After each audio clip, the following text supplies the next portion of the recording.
এবার এক আশ্চর্য ঘটনা, যা শুনলে হয়তো চমকে উঠবেন বই কি। আশ্চর্য হবেন বিষয়টি জানলে। গায়ের লোম খাড়া হয়ে যাবার মতোই এবার এক আশ্চর্য ঘটনা ঘটল পূর্ব বর্ধমান জেলায়। এমনটাই জানালেন প্রতিনিধি অরবিন্দ দাস। গতকাল অর্থাৎ 26শে মার্চ দামোদর নদীতে জাল দিতে গিয়ে একটি মূর্তির সন্ধান পেল স্থানীয় জেলেরা, যা দেখে রীতিমতো চাঞ্চল্য ছড়িয়েছে ওই এলাকায়। আশ্চর্যজনক ঘটনাটি ঘটেছে পূর্ব বর্ধমান জেলার জামালপুর ব্লকের মৈদিপুর সংলগ্ন পার উজিরপুর ফেরিঘাটের কাছে। মূর্তিটি দেখে অনেকেরই ধারণা হয়তো মূর্তিটি পাথরের তৈরি, তবে ঠিক কোথা থেকে এলো ওই মূর্তি আর ঠিক কিভাবে তা উদ্ধার হলো, যিনি মূর্তিটিকে সর্বপ্রথম দেখতে পেলেন এবং উদ্ধার করলেন সেই মূর্তি, তার থেকেই জেনে নেব এই ঘটনার খুঁটিনাটি। Bureau report, Singur TV news. কোথায় পাওয়া গেল? নদীর জালে মোটামুটি 20 ফুট জল আছে, এবার সেখানে জালে ঠেকেছিল। জালে ঠেকার পর নিচে নামা হয়েছে। মাছ ধরছিলেন নাকি? মাছ ধরছিল।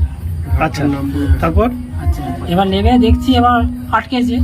এবার নিচে নেমে দেখছি এরকম কি, এটা ভয় আমি উঠে পড়েছি, এটা তো এরকম হবে কি, ভয়তে উঠে পড়েছি। দিয়ে আমি লোক ডাকছি, লোক ভয়তে নামে না কেউ। আমার পর তখন ফের আমি ডুব মেরেছি, দিয়ে আবার ফের উপরে উঠে লোক রাখতে গেছি। সেই লোকগুলোকে নিয়ে এসে তারপর আবার অন্য উঠে আবার একে ডাকলুম, ওকে ডেকেছি, দামোদর নদী। ঘাটটার নাম কোন নদীতে? কোন নদীতে পাওয়া গেছে? ঘাটের নাম, জায়গাটার নাম পাড়িপুর ফেরিঘাট, দামোদর নদীতে পাওয়া গেছে। জায়গাটা কোন জায়গাটা? জায়গাটা মৈদিপুর আর পাড়িপুর ফেরিঘাট। আপনার নাম? সুজয় পণ্ডিত। আচ্ছা, এটা পাওয়া গেছে, আর প্রশাসনকে কিছু খবর দিয়েছেন? প্রশাসন এসেছিল, খবর দেওয়া হয়নি। একজন সিভিক এসেছিল, আচ্ছা, আর দেখে গেছে। কি বললেন উনি? কি বললেন? দেখে তারা ছবি টবি তুলে নিয়ে গেছে। আচ্ছা, মূর্তিটা কার মূর্তি বলে মনে হচ্ছে? আমরা তো কিছু বুঝতে পারছি না।